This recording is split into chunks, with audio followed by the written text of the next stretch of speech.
Hello दोस्तों, कैसे हो आप सब। उम्मीद करता हूँ कि आप सभी अच्छे होंगे। दोस्तों, आपका एक बार फिर से हमारे YouTube channel life goes on में आपका स्वागत है। दोस्तों, आज की वीडियो में हम बात करने वाले हैं माननीय रतन टाटा जी के बारे में। दोस्तों, ये एक ऐसी शख्सियत है जिनको हमारा ही देश नहीं बल्कि पूरी दुनिया में इनका और इनकी कंपनी का और इनके संघर्षपूर्ण जीवन की गाथा का पूरे देश में और पूरे संसार में इनका परचम लहराया हुआ है। दोस्तों, आज हम इनके जीवन के और इनके संघर्ष के बारे में हम आपको थोड़ा सा संक्षेप में बताने की कोशिश करेंगे और उम्मीद करता हूँ कि आपको भी इनके जीवन से कुछ न कुछ सीखने को ज़रूर मिलेगा। कैसे इन्होंने संघर्ष किया, अपने बिजनेस को आगे बढ़ाया। दोस्तों, आइए शुरू करते हैं। सबसे पहले हम बात करेंगे रतन टाटा जी के जीवन परिचय की। दोस्तों, लाइफ में उतार चढ़ाव का होना तो बहुत ज़रूरी है, बहुत आम है, क्योंकि ईसीजी में भी सीधी लाइन होने का मतलब डेथ ही होता है। ऐसा कहना है एक महान भारतीय बिजनेसमैन श्री रतन टाटा जी का, जिन्होंने अपने देश और देश के लोगों के हित के लिए नीति मूल्यों को जी जान से संभालते हुए टाटा ग्रुप को बड़ा किया। दोस्तों, बात करते हैं उनके जन्म की कि उनका जन्म कहाँ पर हुआ। दोस्तों, रतन टाटा जी का जन्म 28 दिसंबर 1937 को भारत के मुंबई शहर में एक पारसी परिवार में हुआ था। दोस्तों, रतन टाटा जी के पिताजी का नाम नवल टाटा था और उनके माँ का नाम सोनू टाटा था। और बात करते हैं हम उनके प्रारंभिक जीवन की। दोस्तों, 1948 में जब रतन टाटा जी 10 साल के थे तब उनके माता पिता का तलाक हो गया था। इस तलाक के बाद उनके पिता नवल टाटा जी ने साइमोन डायन्यूवर नाम की एक महिला से शादी की। इस दूसरी शादी से उनके पिता को एक और बेटा हुआ जिसका नाम नोवेल टाटा रखा गया। अपने माता पिता के तलाक के कारण रतन टाटा जी मानसिक रूप से काफ़ी टूट गए थे, इसलिए उनकी परवरिश और देखभाल की जिम्मेदारी उनकी दादी नवाजबाई टाटा जी ने ले ली। रतन टाटा और उनके सौतेले भाई नोवेल टाटा जी, इन दोनों ने अपनी दादी से ही परवरिश पाई है। हालांकि रतन टाटा जी ने कम उम्र से ही दादी के पास ही रह रहे थे, इसलिए उनको अपनी दादी से बहुत ज़्यादा लगाव हो गया था। उनके लिए उनकी दादी ही उनके माता पिता बन गई थी। बात करते हैं अब दोस्तों उनकी एजुकेशन की, उनकी क्वालिफ़िकेशन की, उनकी शिक्षा के बारे में हम बात करते हैं।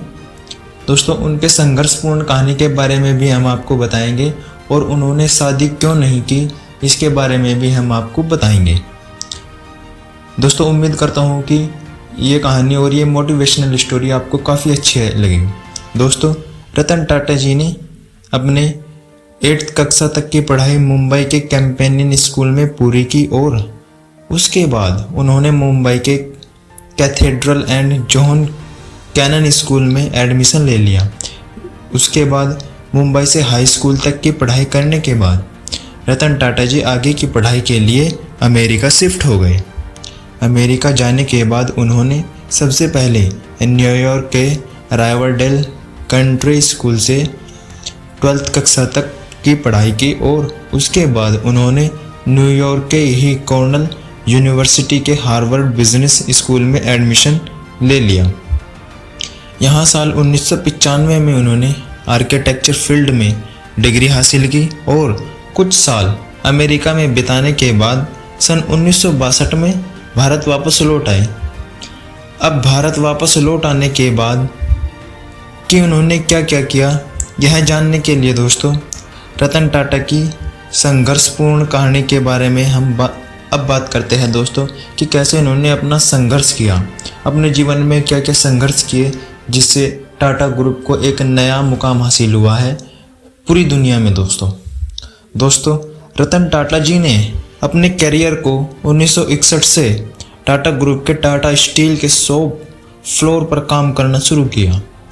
टाटा के परंपरा के अनुसार 1970 तक टाटा ग्रुप्स की अलग अलग कंपनीज में काम करते रहे और 1970 को उनको मैनेजमेंट में प्रमोट किया गया और 1971 में उनको टाटा ग्रुप की टीवी और रेडियो बनाने वाली और घाटे में चलने वाली नेल्को कंपनी की जिम्मेदारी उनके ऊपर सौंप दी गई और अगले 3 सालों में रतन टाटा जी ने अपने इस कंपनी को खड़ा किया और नेल्को के मार्केट शेयर को 2% से 20% तक बढ़ाया। कितनी बड़ी उपलब्धि हासिल की दोस्तों रतन टाटा जी ने। लेकिन देश में लागू हुई इमरजेंसी और उसके बाद आई आर्थिक मंदी की वजह से नेल्को कंपनी को बंद करना पड़ा। ये रतन टाटा जी के लाइफ में आया पहला फेलियर था दोस्तों। 1977 में रतन टाटा जी को टाटा ग्रुप की एक्सप्रेस मिल कंपनी की जिम्मेदारी सौंप दी गई, जो कि बंद होने के कगार पर थी। वो कंपनी बंद होने के कगार पर थी दोस्तों। रतन टाटा जी ने इस कंपनी को फिर से खड़ी करने के लिए मैनेजमेंट से कंपनी के लिए 50 लाख रुपयों की इन्वेस्टमेंट करने का प्रस्ताव रखा, लेकिन मैनेजमेंट ने इस प्रस्ताव को ठुकरा दिया और उसकी वजह से जल्दी यह कंपनी बंद हो गई। और यह रतन टाटा जी के जीवन का दूसरा सबसे बड़ा फेलियर था, लेकिन इससे रतन टाटा जी ने बहुत कुछ सीख लिया था।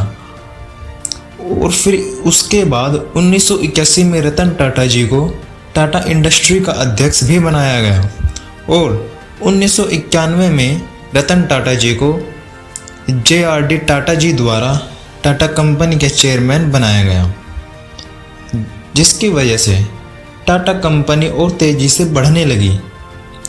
टाटा पहले से ही पैसेंजर और कमर्शियल गाड़ियों को बनाती थी, पर आम भारतीयों का कार का सपना पूरा करने के लिए रतन टाटा जी ने 1998 में पूरी तरह से भारत में बनी लग्जरी कार इंडिका को लॉन्च किया। इंडिका को लॉन्च किया दोस्तों उन्होंने। टाटा का यह सबसे बड़ा ड्रीम प्रोजेक्ट था, इसलिए उन्होंने बहुत मेहनत की और मेहनत की हुई भी थी पहले से, लेकिन ऑटो एनालिस्ट ने इस कार को बुरी तरीके से क्रिटिसाइज़ किया, जिसका नतीजा टाटा इंडिका के सेल्स पर हुआ। टाटा इंडिका को मार्केट में अच्छा रिस्पॉन्स नहीं मिला। उस टाइम मार्केट में टाटा इंडिका को अच्छा रिस्पॉन्स नहीं मिला और इस वजह से 1 साल के अंदर ही अंदर टाटा इंडिका भी फ्लॉप हो गई, जिससे टाटा मोटर्स को बहुत बड़ा नुकसान हुआ। जिसके बाद रतन टाटा को अपने फैसलों को लेकर बहुत सारी आलोचनाओं का भी सामना करना पड़ा। वो तो आम बात है दोस्तों, आलोचनाओं को तो सामना सभी को करना पड़ता है। तब कुछ करीबी लोगों और इन्वेस्टर्स के द्वारा रतन टाटा को इंडिका की वजह से हुए नुकसान की पूर्ति के लिए अपना कार का व्यापार किसी और को बेचने का सुझाव दिया। उनके करीबी लोगों ने दिया और इन्वेस्टर्स ने दिया। हालांकि कार लॉन्च करने की आइडिया खुद रतन टाटा का था और उससे बहुत नुकसान भी हुआ था, इसलिए उन्होंने यह सुझाव ठीक समझा और उन्होंने साझेदारों के साथ अपनी कार कंपनी को बेचने का प्रस्ताव फोर्ड कंपनी के पास लेके गए। फोर्ड कंपनी के साथ उन्होंने साझेदारों की मीटिंग करीब 3 घंटों तक चली। उनकी मीटिंग 3 घंटों तक चली दोस्तों फोर्ड कंपनी के साथ में। तब फोर्ड कंपनी के चेयरमैन बिल फोर्ड का रतन टाटा जी के साथ व्यवहार रुका था। बहुत गलत व्यवहार किया था फोर्ड कंपनी ने माननीय रतन टाटा जी के साथ। और उन्होंने बातों में कह दिया कि बिल फोर्ड ने रतन टाटा जी को बोला, अगर तुम्हें कार बनानी नहीं आती तो तुमने इस बिजनेस में इतने पैसे क्यों डाले, क्यों इतनी बड़ी इन्वेस्टमेंट की और यह कंपनी खरीद कर, फोर्ड वाले बोल रहे हैं रतन टाटा जी को, यह कंपनी खरीद कर हम तुम पर बहुत बड़ा एहसान कर रहे हैं। और यह बात रतन टाटा जी के दिल पर लग गई और वो रातों रात अपने पार्टनर के साथ डील छोड़कर वापस भारत चले आए। पूरे रास्ते उस मीटिंग में हुई उस बात के बारे में सोचकर अपमानित सा महसूस कर रहे थे टाटा जी। उन्होंने अब अपनी सफलता से बिल फोर्ड को जवाब देना शुरू कर दिया था और जवाबदेही के लिए अब उन्होंने काम करना स्टार्ट कर दिया था।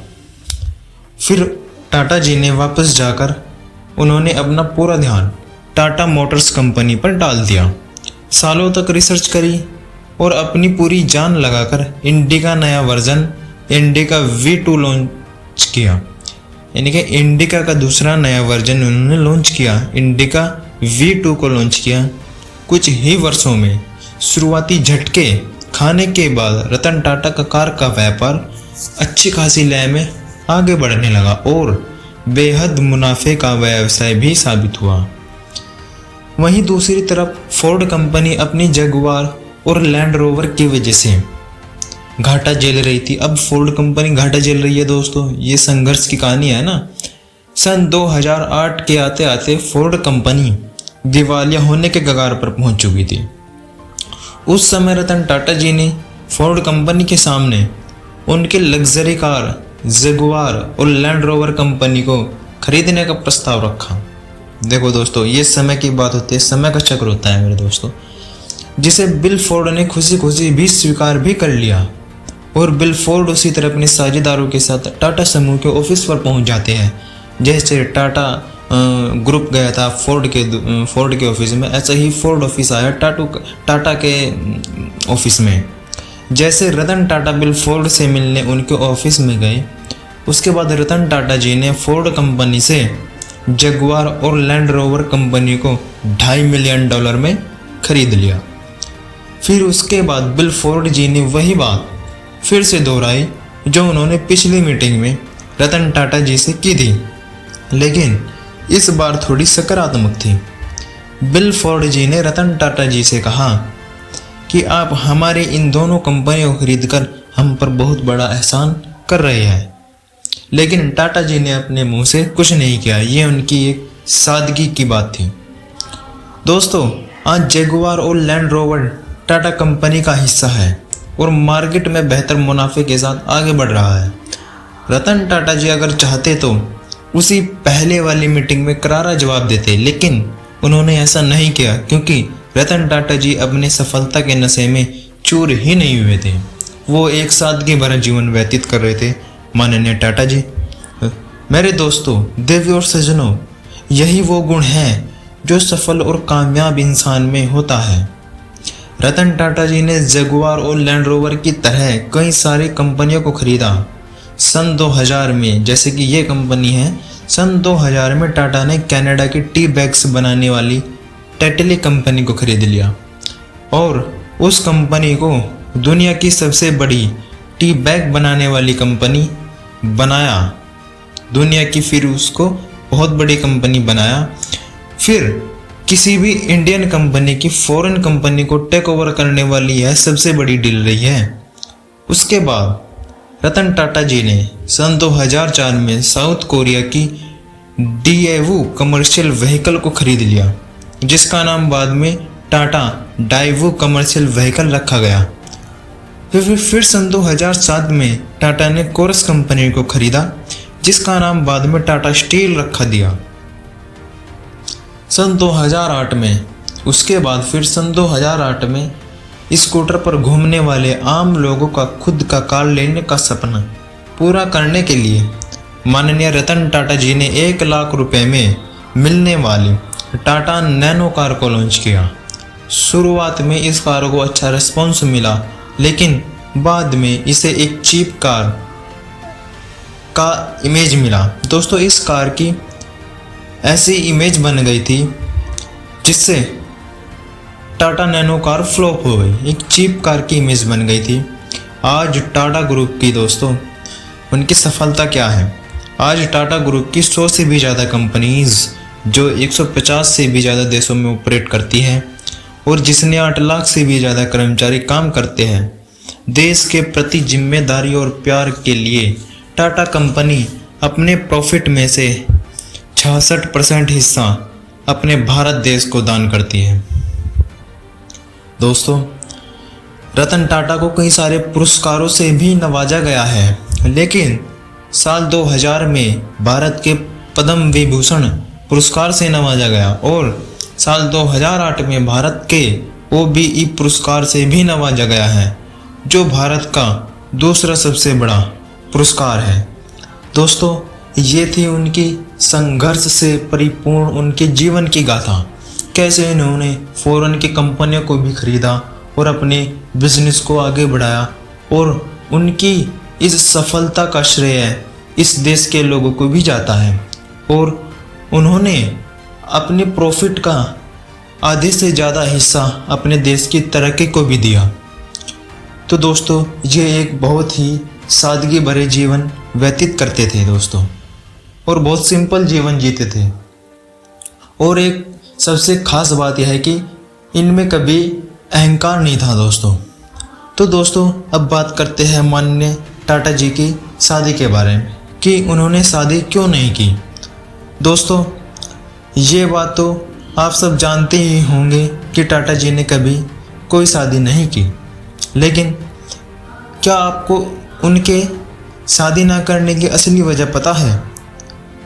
तो दोस्तों, थोड़ा सा और समय दीजिए, हम आपको बताएंगे कि उन्होंने शादी क्यों नहीं की। तो दोस्तों, क्योंकि अब मैं आपके साथ रतन टाटा की शादी ना करने की असली वजह आपके साथ शेयर करने वाला हूं, जो उन्होंने 12 फरवरी 2020 के दिन एक इंटरव्यू में बताया हुआ था। दोस्तों, रतन टाटा जी ने अपनी लाइफ में बहुत बड़ी बड़ी उपलब्धियां हासिल की, जैसे कि मैंने आपको बताया है, लेकिन उनके लाइफ का सबसे बड़ा रहस्य यही रहा कि उन्होंने कभी भी शादी नहीं की। और लोगों ने इसके पीछे की वजह जानने की बहुत कोशिश की, लेकिन रतन टाटा जी ने इस बात को हमेशा अपने दिल में छिपाए रहे। लेकिन आखिरकार 12 फरवरी 2020 के दिन उन्होंने अपनी चुप्पी तोड़ी और इस राज से उन्होंने पर्दा हटा दिया। दरअसल रतन टाटा जी बॉम्बे नाम के एक फेसबुक पेज को इंटरव्यू दे रहे थे, और उस इंटरव्यू के दौरान उनसे उनके लव लाइफ और शादी ना करने की असली वजह के बारे में पूछा गया। तब उन्होंने अपने इस राज से पर्दा उठा दिया। दोस्तों, बात करते हैं धीरे धीरे। अब क्या बोलते हैं दोस्तों टाटा जी उस इंटरव्यू में? उन्होंने बताया कि कॉर्नेल यूनिवर्सिटी से आर्किटेक्चर की डिग्री हासिल करने के बाद उन्होंने लॉस एंजलिस शहर में एक जॉब करना शुरू किया था। इस शहर में रहते हुए वह 2 साल तक नौकरी करते रहे, और उसी दौरान वहां रहने वाली एक लड़की से उन्हें प्रेम हो गया। वह आज भी लॉस एंजलिस में बिताए हुए उन 2 सालों को लाइफ के सबसे अच्छे पलों में से एक मानते हैं। उन दिनों में लॉस एंजलिस का मौसम बहुत ही खूबसूरत हुआ करता था। उनके पास उनकी खुद की कार और एक ऐसी नौकरी थी जो उन्हें बहुत ज़्यादा पसंद थी। इसके अलावा वो वहाँ पर एक ऐसी महिला के साथ थे जिससे वो बेइंतहा प्यार करते थे, प्रेम करते थे, और वो महिला भी टाटा जी से बहुत प्यार करती थी। वो बताते हैं कि वो उस समय शादी करने का मन बना चुके थे। तभी कुछ ऐसा हुआ जिसने उनके इस रिलेशनशिप को हमेशा के लिए ख़त्म कर दिया। दरअसल रतन टाटा जी ने जब शादी करने का मन बना लिया था, तभी उनके पास उनके दादी की तबीयत खराब होने की खबर पहुंची। अब चूँकि उन्हें अपनी दादी से बहुत ज़्यादा लगाव था, जैसे कि वे बचपन से ही दादी जी के साथ रहे और वह पिछले 7 सालों से उनसे मिले भी नहीं थे, इसलिए वो भारत वापस जाकर अपनी दादी से मिलने का मन बना लिया। उन्होंने उस महिला को अपने साथ भारत जाने का भी न्योता दिया और कहा कि हम इंडिया जाकर शादी करेंगे। दोस्तों, वह महिला उनके साथ जाने के लिए मान गई थी, लेकिन इनके घर वालों ने भारत जाने की परमिशन नहीं दी। महिला के घर वालों ने भारत जाने की परमिशन नहीं दी। असल में यह साल 1962 की बात है, जब इंडिया और चीन के बीच युद्ध चल रहा था, और इस युद्ध के कारण उस महिला के घर वालों ने इंडिया जाने से मना कर दिया था। ऐसे में उस महिला ने रतन टाटा जी से वादा किया कि जैसे ही युद्ध खत्म होता है उनके पास वह इंडिया आ जाएगी, और इसी वादे के भरोसे रतन टाटा जी भारत वापस आ गए। इंडिया आने के बाद उस अमेरिकी महिला का आने का इंतज़ार भी करने लगे।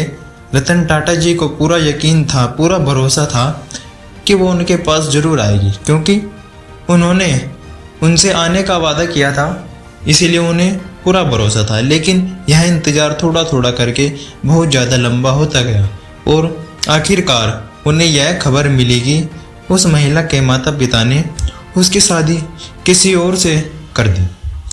यह खबर सुनते ही रतन टाटा जी को बहुत गहरा धक्का लगा और उनका दिल पूरी तरह से टूट गया था। दरअसल रतन टाटा ने उस महिला से सच्चे मन से प्यार किया था और यह वादा भी किया था कि वो उसी महिला से शादी करेंगे। लेकिन उस महिला का इस तरह किसी और से शादी करना रतन टाटा जी के लिए ज़िंदगी भर के लिए शादी न करने का कारण बन गया था।